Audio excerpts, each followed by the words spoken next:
ಆಶಯಗಳನ್ನು ಈಡೇರಿಸುವಲ್ಲಿ ನಾವು ಸಮರ್ಥರು, ನಾವು ಕಾರ್ಯಗತಗೊಳಿಸುತ್ತೇವೆ ಎನ್ನುವ ತಂಡದೊಂದಿಗೆ ನಿಸ್ವಾರ್ಥತೆ, ನಮ್ಮ ಸಹಜೀವಿಗಳ ಬಗ್ಗೆ ಕಾಳಜಿಯ ಮನೋಭಾವದಿಂದ ನಾವು ಸಕಾರಾತ್ಮಕ ಸಮುದಾಯದ ಸೇವೆಯನ್ನ ಕೈಗೊಳ್ಳುತ್ತೇವೆ ಎನ್ನುವ ಸಂದೇಶ ಈ ಒಂದು ಎನ್ಸಿಸಿ ಕೆಡೆಟ್ನಲ್ಲಿ ಮತ್ತು ವಿದ್ಯಾರ್ಥಿಗಳು ಭಾರತ ಸ್ಕೌಟ್ ಮತ್ತು ಗೈಡ್ಸ್ ಪುಟಾಣಿಗಳು ತಮ್ಮದೇ ಆಗಿರುವ ಶಿಸ್ತು, ಕಪ್, ಬುಲ್ಬುಲ್, ಸ್ಕೌಟ್ ಮತ್ತು ಗೈಡ್ಸ್ ವಿಂಗ್ಗಳನ್ನು ಹೊಂದಿರುವ ಇದರ ಧ್ಯೇಯವಾಕ್ಯ ಸಿದ್ಧರಾಗಿರಿ.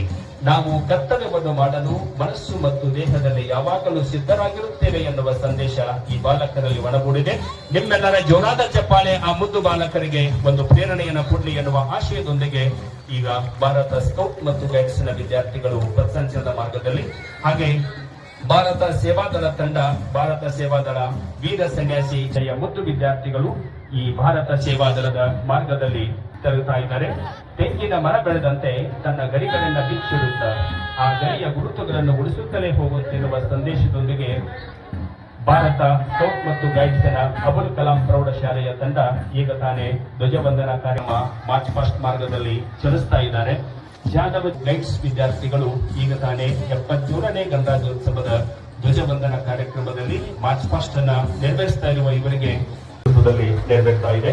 77ನೇ ಗಣರಾಜ್ಯೋತ್ಸವದ ಈ ಶುಭ ಸಂದರ್ಭದಲ್ಲಿ ಈಗ ತಾನೇ ಪಥಸಂಚಲನದ ಎಲ್ಲ ಮಾರ್ಗಗಳನ್ನು ವೀಕ್ಷಣೆ ಮಾಡಲಿಕ್ಕೆ ನಿಮ್ಮೆಲ್ಲರ ಅಥಣಿ ಮತಕ್ಷೇತ್ರದ ತಾವೆಲ್ಲರೂ ಜೋರಾಗಿ ಚಪ್ಪಾಳೆ ತಟ್ಟುವುದರ ಮೂಲಕವಾಗಿ ಅಥಣಿ ಮತಕ್ಷೇತ್ರದ ಜನಪ್ರಿಯ ಶಾಸಕರು ಸನ್ಮಾನ್ಯ ಶ್ರೀ ಲಕ್ಷ್ಮಣ್ ಸಂಗಪ್ಪ ಸವದಿ ಸರ್ ಅವರು, ಮಾನ್ಯ ಮಾಜಿ ಉಪಮುಖ್ಯಮಂತ್ರಿಗಳು ಕರ್ನಾಟಕ ಸರ್ಕಾರ, ಹಾಗೆ ಸನ್ಮಾನ್ಯ ಶ್ರೀ ಸಿದ್ದರಾಯ ಬೋಸಗಿ ತಹಸೀಲ್ದಾರರು ಅಥಣಿ ಅಧ್ಯಕ್ಷರು ಗಣರಾಜ್ಯೋತ್ಸವ ದಿನಾಚರಣೆ ಗಣರಾಜ್ಯೋತ್ಸವದಲ್ಲಿ ನಾವೆಲ್ಲರೂ ಕೂಡ ಅತ್ಯಂತ ಸಂತೋಷದಿಂದ ಸಡಗರದಿಂದ ಈ ನಮ್ಮ ದೇಶದ ಹಬ್ಬವನ್ನ ನಾವೆಲ್ಲರೂ ಅತ್ಯಂತ ಸಂತೋಷ ಮತ್ತು ಸಡಗರದಿಂದ ಇವತ್ತು ಆಚರಣೆಯನ್ನ ಮಾಡ್ತಾ ಇದ್ದೀವಿ.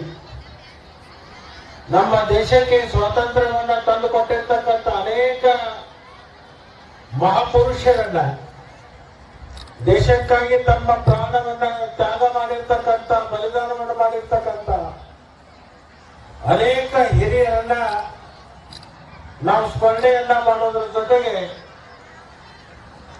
ಇವತ್ತು ದಿವಸ ನಮ್ಮ ದೇಶಕ್ಕೆ ಪ್ರಪಂಚದಲ್ಲಿ ಅತ್ಯಂತ ಉತ್ಕೃಷ್ಟವಾಗಿರ್ತಕ್ಕಂಥ ಸಂವಿಧಾನವನ್ನು ಕೊಟ್ಟಿರ್ತಕ್ಕಂಥ ಡಾಕ್ಟರ್ ಬಾಬಾ ಸಾಹೇಬ್ ಅಂಬೇಡ್ಕರ್ ಅವರನ್ನ ಮೊದಲು ಮಾಡಿಕೊಂಡು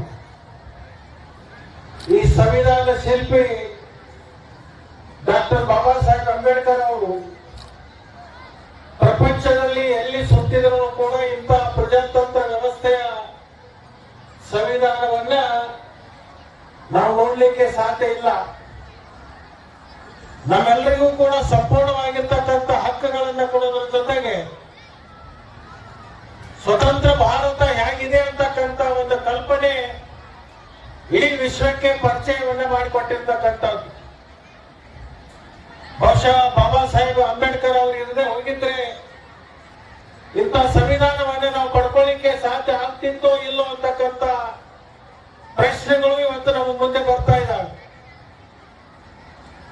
ಪ್ರಪಂಚದಲ್ಲಿ ಯಾವ ದೇಶದಲ್ಲಿನೂ ಕೂಡ ಇಂಥ ಸ್ವತಂತ್ರತೆ, ಸ್ವಾವಲಂಬಿ ಇರ್ತಕ್ಕಂಥ ಸಂವಿಧಾನ ಬೇರೆ ಯಾವ ದೇಶದಲ್ಲಿನೂ ಕೂಡ ನೋಡ್ಲಿಕ್ಕೆ ಸಾಧ್ಯ ಇಲ್ಲ.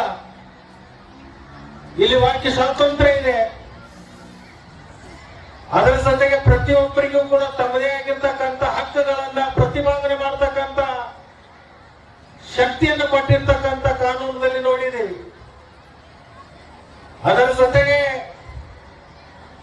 ಪ್ರತಿಯೊಂದು ಸಮಾಜಕ್ಕೆ ನ್ಯಾಯ ಸಿಗಬೇಕು, ಸಮಾನತೆಯಿಂದ ಧರ್ಮದಿಂದ ನಡಿಬೇಕು ಅಂತಕ್ಕಂಥ ಈ ಸಂವಿಧಾನದ ಆಶಯಗಳಲ್ಲಿ ನಮಗೆ ಎದ್ದು ಕಾಣ್ತಾ ಇದೆ. ಬಹುಶಃ ನನಗನ್ಸುತ್ತೆ 12ನೇ ಶತಮಾನದಲ್ಲಿ ಬಸವಣ್ಣವರು ಅನುಭವ ಮಂಟಪದಲ್ಲಿ ಏನು ಒಂದು ಕ್ರಾಂತಿಕಾರಿ ಬದಲಾವಣೆಗಳನ್ನ ತಂದಿದ್ರು. ಆ ಒಂದು ಕಾರ್ಯ ಬಹುತೇಕ ನಮಗ ಈ ಸಂವಿಧಾನ ಬರೆತಕ್ಕಂಥ ಸಮಿತಿ ಅವರಿಗೆ, ಅದರ ಜೊತೆಗೆ ಡಾಕ್ಟರ್ ಬಾಬಾ ಸಾಹೇಬ್ ಅಂಬೇಡ್ಕರ್ ಅವರಿಗೆ ಪ್ರೇರಣೆ ಆಗಿರಬಹುದು ಅಂತಕ್ಕಂಥ ಮಾತುಗಳು ಇವತ್ತು ಅನೇಕ ಕಡೆ ನಮಗೆ ಕೇಳಲಿಕ್ಕೆ ಸಿಗ್ತಿದೆ. ಆ ಒಂದು ಪ್ರೇರಣೆಯನ್ನ ಪಡ್ಕೊಂಡು ಈ ದೇಶದಲ್ಲಿ ಉತ್ತಮವಾಗಿರ್ತಕ್ಕಂಥ ಸಂವಿಧಾನವನ್ನ ಕೊಟ್ಟು ಆ ಸಂವಿಧಾನವನ್ನ ಅನುಷ್ಠಾನ ಮಾಡಿರ್ತಕ್ಕಂಥ ದಿನ ಅದು ಇವತ್ತು ಜನವರಿ 26.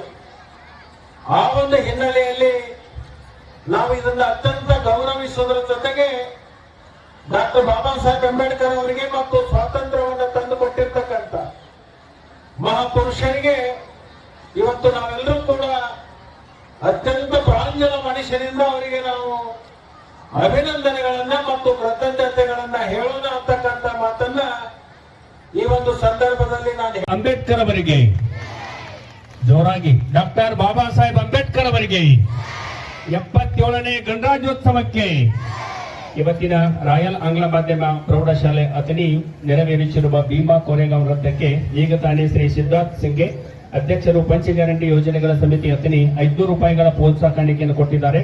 ದಯಮಾಡಿ ಆ ತಂಡದವರು ಬಂದು